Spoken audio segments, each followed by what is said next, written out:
before we even get started, the UFC. Now this ain't gonna be no rant. You know, this ain't. I ain't gonna go on a long tangent on this, but UFC. Did y'all forget about Roy McDonald? Like I understand GSP. You know, there was a couple people who jump started Canada. You know, the Canadian wave for the UFC, and then GSP with his legacy further extenuated, and he is the top total poll for all Canadian fighters for the UFC. But come on, man, how y'all? I know he, he win the title, but Roy McDonald was a beast of a Canadian fighter, bro. Like, come on, UFC, give Roy McDonald his, his flowers, cause he was a bad boy. He was one of my favorites, so that's why I'm saying something. But Roy McDonald, he was a beast, bro. But anyway, Mike Malott, boy, let me tell you, that boy in the top 15. That ain't Canada. I know y'all been waiting on this. Y'all been waiting on this for a cool minute. But hey, it's your boy DHP, the realest and baddest MMA podcaster in the world. And y'all know what it is. I ain't new to this. I'm just true to this. But yeah, man. Mike Malott, as I expected, Mike Malott, he did the damn thing. Before we get deep into the analysis, I'm gonna go over the main card winners, and then we're gonna talk about the fights. And by the way, the Jasmine and Kareem Silva fight, I mean that was one of the fights that didn't go as planned as I thought it would, but it further reinstates my position about the women's flyweight. It's like Valentina, bro. Like ain't none of, you know what? I ain't gonna disrespect them. I'm a truly be professional about this, but these women, Valentina is like levels above these women in flyweight. It is fucking ridiculous, bro. But we'll get to that. So Mike Malott ended up finishing Gilbert Burns in the third round. Charles Jourdain took a decision over Kyler Phillips. We're gonna get to that too, because I told y'all that was sleeper fight of the night, and it. I mean, depending on how you feel about the Ja Herbert fight, I mean, you can put Charles and Kyler up there, but that Ja Herbert fight, we won't get to that, because that's the new generation. If for those that haven't seen Czech Congo and Pat Barry fight, I suggest you go look at that fight, because that was kind of like what y'all saw out of Ja Herbert and Manel Nello. But Jasmine Duvacious, and I butcher her name again, and Kareem Silva. Jasmine took a 3-round dominant decision, and God's Young took a nice 3-round decision over Tiago Moises. But Mike Malott and Gilbert Burns. Now there is some things that Mike needs to clean up, because now he's in the top 15, so he's going to get the matchups. We're going to further explain on Monday's weekend recap. Also, by the way, we got something to talk about too with the UFC. So I'm gonna drop that video on Tuesday, because I want to know what y'all think about it. I definitely want to know what y'all think about it, because yeah, we're gonna get to that on Tuesday. But Mike Malott, yeah, that first round, depending on how you scored it, you could I wouldn't say easily, but I can see it going either way, because Mike Malott ended up controlling. He ended up stuffing all the Gilbert Burns takedowns, and he was throwing some input. It was mostly headshots, but Gilbert, he was doing a lot of level changing. He was shooting in takedowns just to give Mike Malott something to think about, and he was going head and body, threw a nice couple body shots in there. You can kind of give it to Gilbert Burns just based on, I need to look at the CompuBox of the total strikes in that fight, in that first round, because you could kind of give it to Gilbert just based on just a little bit more strikes. Now Mike Malott had more of the more powerful shots. Like if you categorize like light, moderate, and heavy shots, Mike Malott had more of the heavy shots in that first round, and plus stuffing up the takedowns. But Gilbert Burns kind of had Mike Malott in that first round with the overall strikes. He probably had more total strikes in that round. So I mean, depending on how you score fights, I could see it going either way. Because Mike Malott, he was really poised and patient. Like Gilbert Burns, he had a couple good shots in there, but I never once thought that Mike Malott was like, oh, the pressure might be getting to him, or Gilbert Burns with his experience is kind of overwhelming Mike Malott. I ain't really get that sense. I felt like Mike Malott was just filling out, and Gilbert Burns, because it's Gilbert Burns, he is a qualified striker. He's gonna throw some slick shit in there, and plus with level change, just to get Mike Malott, thinking. He was able to execute on some of them slick shots, like the couple hooks he had. But so I can see how somebody would give it to Gilbert Burns in that first round. But after that first round with Mike Malott, that, and it was kind of going the same way in that second round up until them fucking uppercuts, bro. I feel like them uppercuts in that second round completely changed the fight, because that first uppercut that Mike Malott gave Gilbert Burns in that second round, it really hurt. It really hurt and stunned Gilbert Burns. Like, you could see in his body language and the way he was stumbling just a little bit, it rocked him. So if it wasn't, I guarantee you the fight would, it would have kind of played out the way it played out anyway, because how, to tell you the truth, Mike Malott's power, I underestimated his power in this fight. And maybe that might be due to Gilbert Burns just wearing down, like his chin is not what it used to be. But yeah, I low-key underestimated his power, because that uppercut completely changed the complexity of the fight from the second and the third round.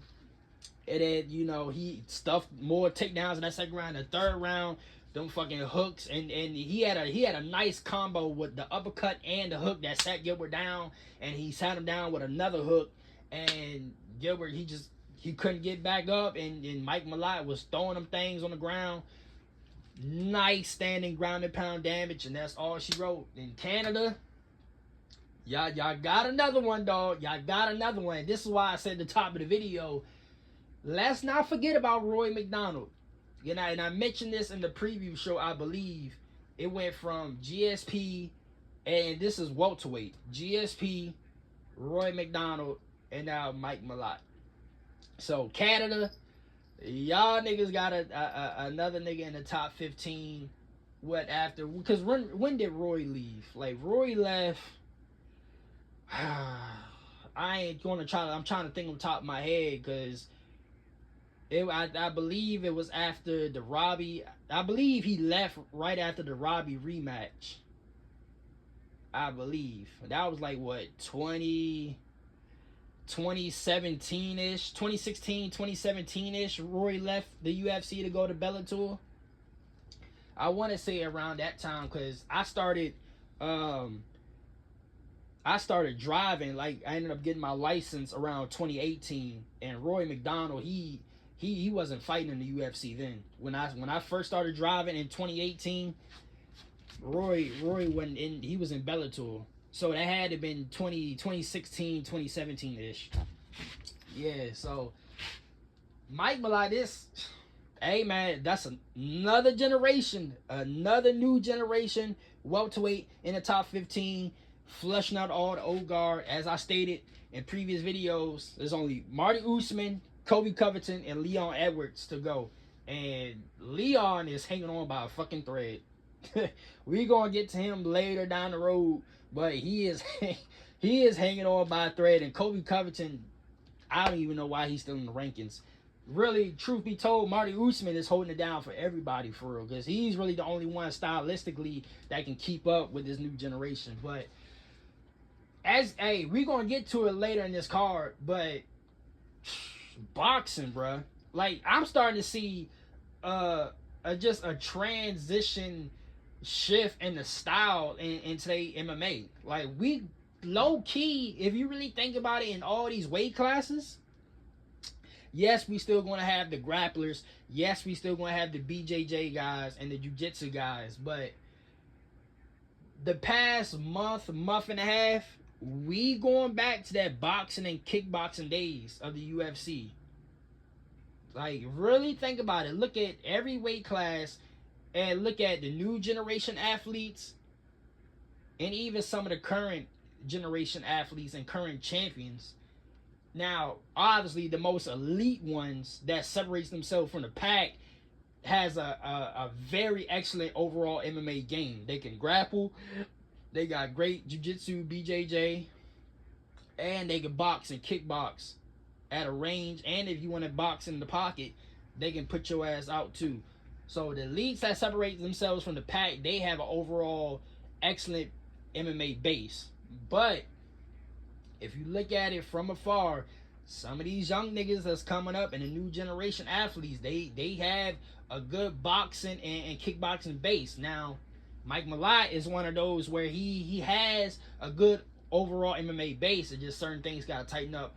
One of the main things I want him to tighten up, and it's a very cliche to say, but with certain instances in certain styles, he has to cut off the octagon. His footwork got to get better. That's one of the things. If I had to nitpick, that's one of the things that he got to get better as far as like with certain styles, because especially when you face a nigga, let's just say hypothetically, because to tell you the truth, don't be surprised, and we're gonna talk about it more on Monday. Do not be surprised if he gets an MVP fight booking, and a nigga like MVP, you have to you have to leg kick him to death, and you gotta cut off the octagon, because MVP is so bouncy on his feet and he moves everywhere. If you got good footwork and you can keep up with it, and you know how to cut off the octagon, you can actually trap MVP and catch him, because the way MVP moves and he's so electric and fast, you can really trap him. So that's why I'm saying Mike Malott, because Gilbert Burns was able to get away with certain shit because Mike Malott, let him off the hook. But I'm telling you, now that he's in the top 15, he's going to get some stylistic matchups where he's going to have to cut off the octagon and force these niggas to stay right there so Mike can box him up. But Mike, he put on a nice, patient, and I like his takedown defense. Yes, it's Gilbert Burns, and maybe Gilbert Burns, well, now we know Gilbert Burns lost his last, 4?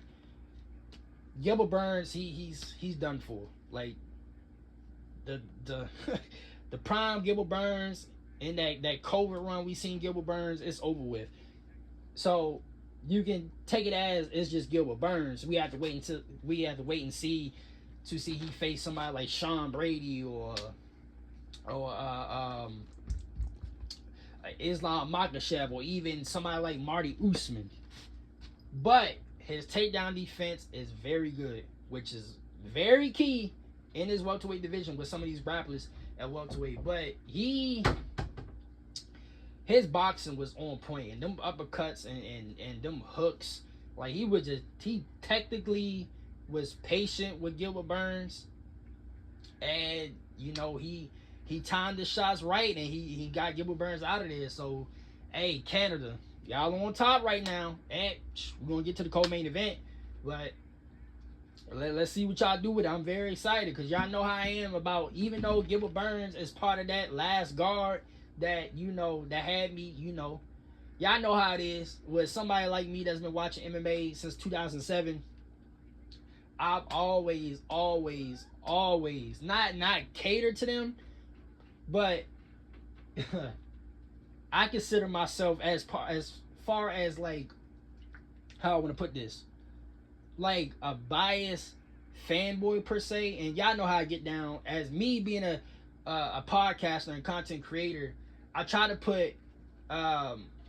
give y'all an unbiased perspective and opinions, because I don't want to come off as truly biased, because I feel like when you bias, you're not giving people true analysis thoughts. But as far as like a fandom of these guys, that the guard that I grew up on with Chuck Liddell, BJ, and Tito Ortiz and them, and then the last guard from like 2014, well basically like 2012 on to like COVID, I have a soft spot for them, you know, because I've been seeing them fight forever. Gilbert Burns, he had his recent run, his last recent run in the COVID year, but I've been seeing him fight before COVID. You know what I mean? So I do have a soft spot for the last guard, but as a fan of the sport as a whole, I'm fucking with the new generation, bro. This new generation, they showing niggas like, hey, nigga, we here and we here to take over. So I really fuck with that.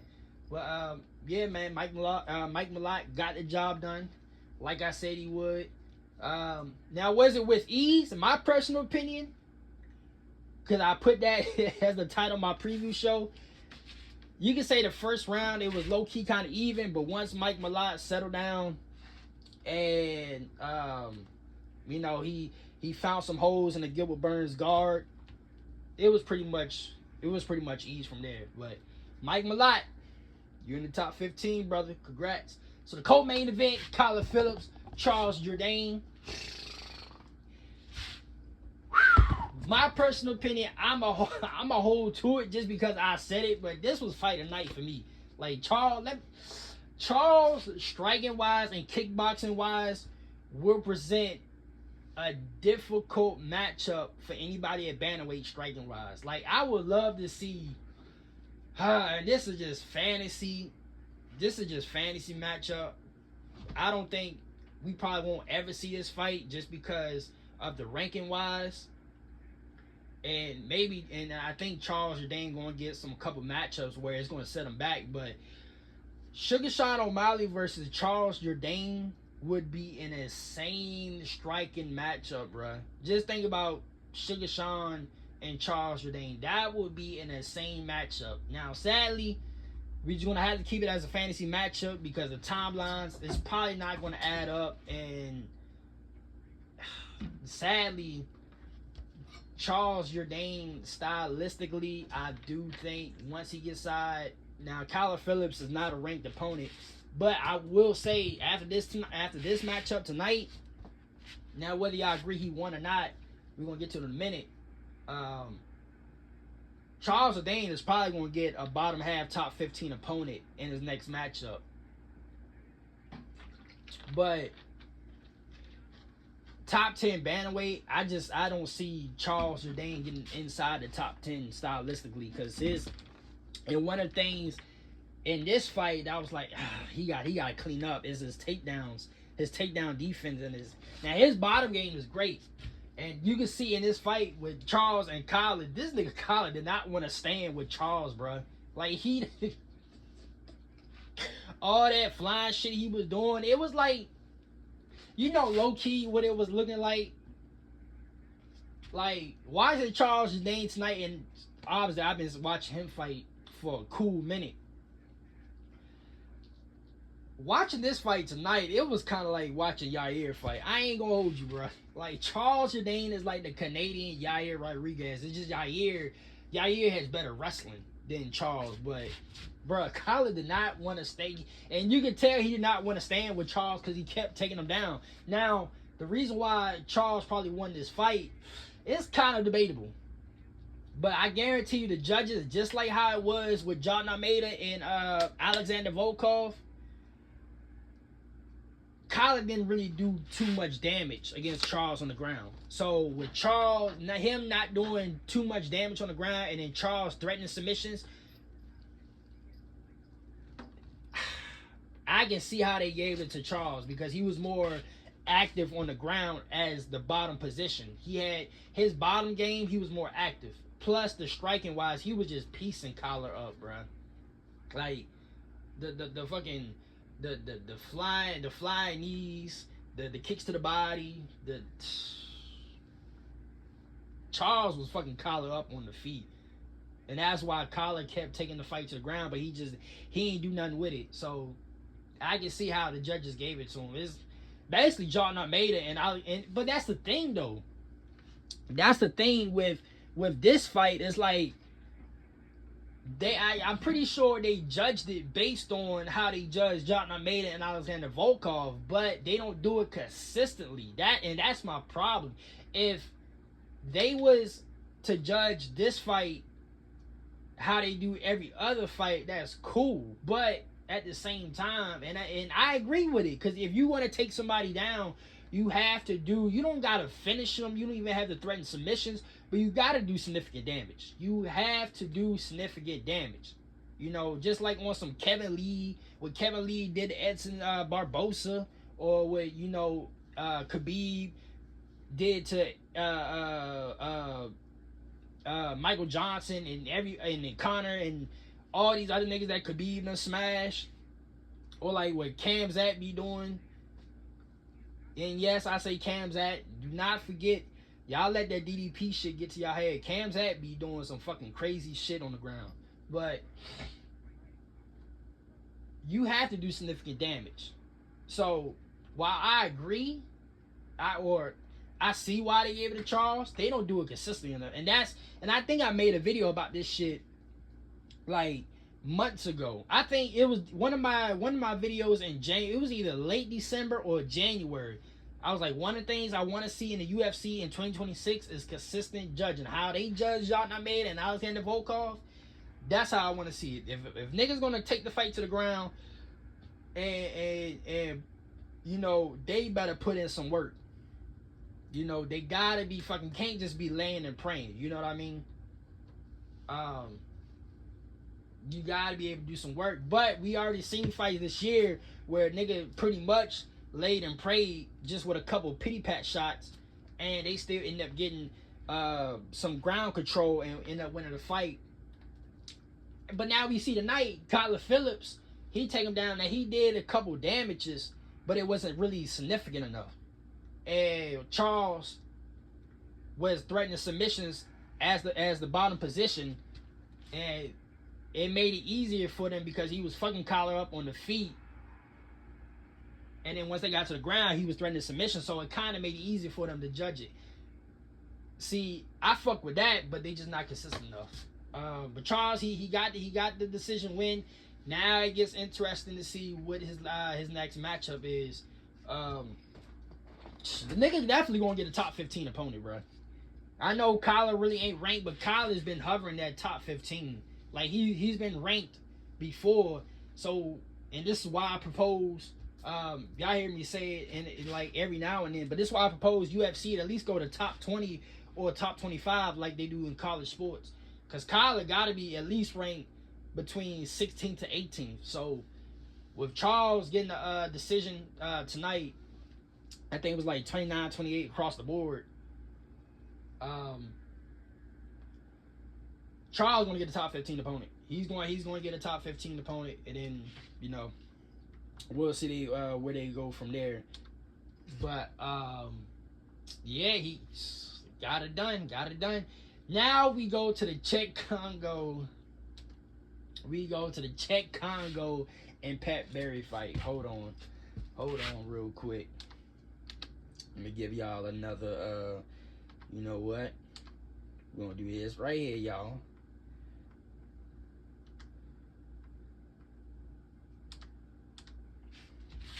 Czech Congo and Pat Barry fight, a.k.a. Medel, Nalo, and Ja Herbert.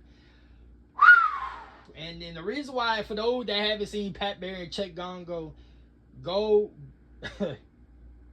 re-look at this fight and then go look at Czech Congo and Pat Barry fight, and you'll see what I'm talking about. Because Manel was hurting Ja Herbert like left and right with them hooks, and then all of a sudden Ja Herbert ended up dropping Manel, and it was just back and forth, and then Ja Herbert caught him with another hook with what was a right hand, and that sat down Manel for real, and the ground and pound strikes, and I believe Herb Dean was the ref in that fight, and you know Herb Dean called it, and it was like, and that's basically how the Czech Congo and Pat Barry fight went down. Like I think Pat Barry ended up knocking out Czech Congo, but they ain't really stopped the fight, and then all of a sudden Czech Congo came back to life and knocked out Pat Barry. Or it was like the other way around. I gotta go relook at that fight my damn self, but I remember they were just, the fight should have been stopped. And I want to say Pat Barry ended up knocking Czech Congo out first, throwing ground and pound strikes, and Czech kept getting up and kept getting set back down, and he was legit out cold, and he just woke up and then he caught Pat Barry on some shit, and then he started throwing ground and pound strikes, and they ended up calling it Czech Congo with that TKO victory. I believe that's how it went. I haven't seen that fight in a while, but that's basically how this shit went. Fucking John Herbert got dropped a couple times, and then John Herbert came back with that right hand and dropped Manel Nalo. But this time, John Herbert got back up. Manel Nalo, he got cracked, and then he got dropped. But then Manel Nalo, he didn't get back up like John Herbert. He did not get back up after John Herbert. So, and I said in the preview, I'm like, I really haven't seen Manel fight, but John Herbert, he needs to get back his winning ways. Because really, I've seen him fight, but I really haven't noticed him until he fought Ilya Taporia. And now, now we looking at him at a microscope. Because I believe, I'm not even going to tell you that, but I believe John Herbert, as I say, he got to get back to his winning ways. So he was this close. He was this close to get beat again, but hey, he trying to get back to it, bro. He trying to get back to it. Now on to the women's fight, Jasmine and Karine Silva. This was one of the fights that went the complete opposite of what the fuck I predicted. Instead of Karine Silva dominating Jasmine, it was the other way around. And it first started out, I'm like, these ladies right here, they don't want to engage. It was kind of like, and I wouldn't say how it was last week, but some of the fights last week, how they want to engage because they respected each other's power too much. But that first couple minutes of that first round was like a filling out process. And then when Jasmine was the actual aggressor in this fight, which I kind of did say that Jasmine could be the aggressor in this fight, but I still thought Karine would actually win this fight because she was a better grappler. But it really came down to Jasmine being aggressive in this fight, and she ended up out grappling Karine. And every time Jasmine she tried it for the takedown, Karine, as she normally does, which she jumped the gilly. Hey, shout out to Dustin Poirier. Don't be silly, jump the gilly.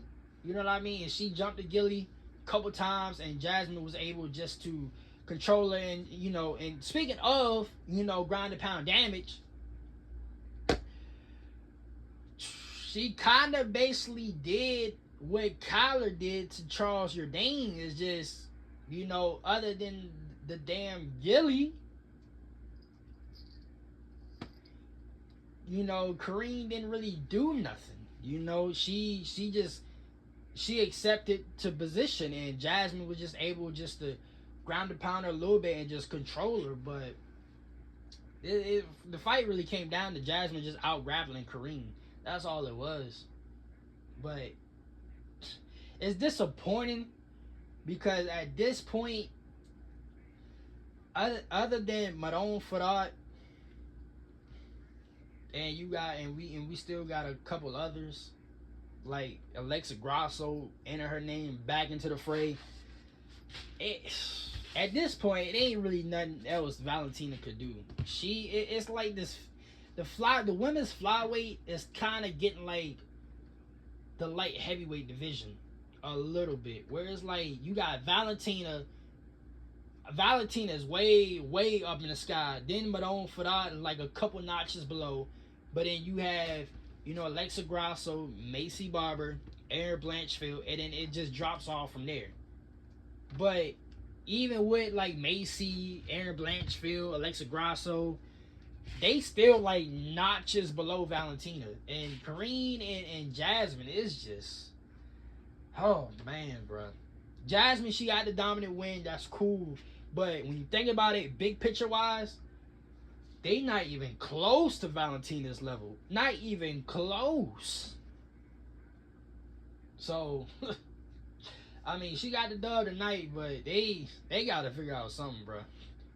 And even, let's just say hypothetically, Valentina do end up retiring and shit like that. Jasmine is, I mean, by default, she might be top 5 or top 6 by default. But or top 4 by default, but she's nowhere near championship material. Neither one is, to be quite honest. But shout out to her. She got a dominant dub. The way the weight class is right now, she realistically like one fight away from getting a title. And now she's not one fight away from a title shot, but she is one fight away from getting a title eliminator fight. Just how that weight class is right now, and with some of the girls like Macy Barber, the way she losing, and you still got Erin Blanchfield right there. You still got Natalia Silva, but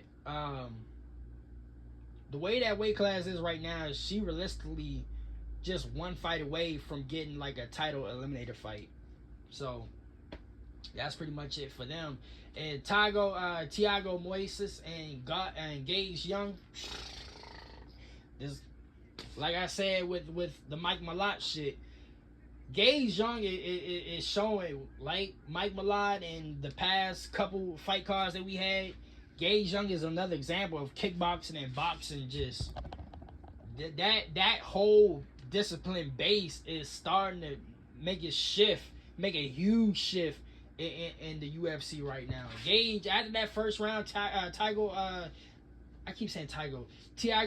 Moises, he had a good first round with the leg kicks, and then he backpacked. Gage Young almost got a rear naked, and then the arm triangle, almost got a nice body arm triangle from the bottom position. But after that first round, Gage Young found his rhythm, and he was just piecing up Thiago Moises. Headshots, nice jabs to the body, nice hooks, nice jabs. Even and it was a combination of a lot of things. It was a combination of Gage Young finding his rhythm, finding the holes, and Thiago's guard finding his rhythm, and Thiago just he gassed out. It seemed like he only had that first round in him, and that was it. So it was a good showcase from Gage Young. So I really got put on notice by Gage Young. So that was good. But hey, UFC Canada, what was it? Winnipeg. Hey, they delivered, bruh. They delivered big time. Nice prospect showcasing. We had a throwback fight with the Jai Herbert and Manel Nalo fight. Charles Jourdain doing what he doing, being the bantamweight Yair Rodriguez. And Mike Malott showing out for the Canadian fans. Another Canadian welterweight that's in the top rankings now. So Canada, they showed out, and now once again, I don't know what's going on with the ticket sales, but they was talking about low ticket sales this week too. So I don't know if it's like,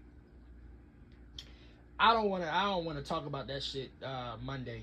I really don't want to talk about that shit Monday, but we might have to revisit that conversation if it keeps happening, and maybe you know what, I may have to make a separate video but we didn't have this problem before though. I'm pretty sure there was certain events where they didn't sell a lot of tickets, but consistently like back-to-back weeks like this, I don't know if I've never seen that shit before in the UFC. Because there has been times where a certain event had low ticket sales just because it was a major pay-per-view coming up.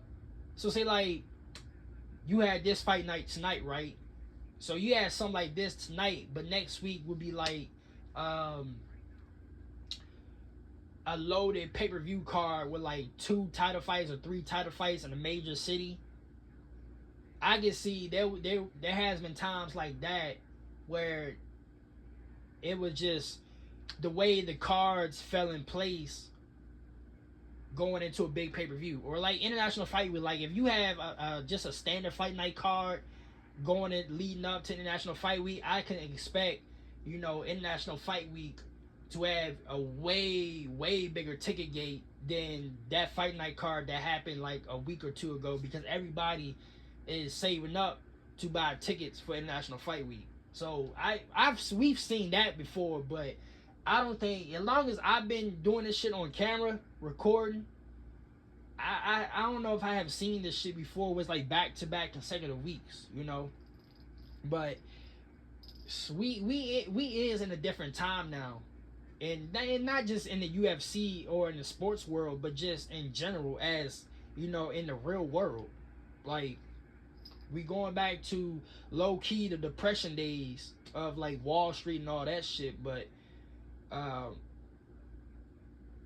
that's a different topic for a different day, because you go super deep with it. But it's that's, man, if it keeps happening, I want to know how it's going to be going into Cam Zat's car, because Cam Zat and Sean Strickland is like 3-4 weeks away, maybe. I think like between 3 to 6 weeks away.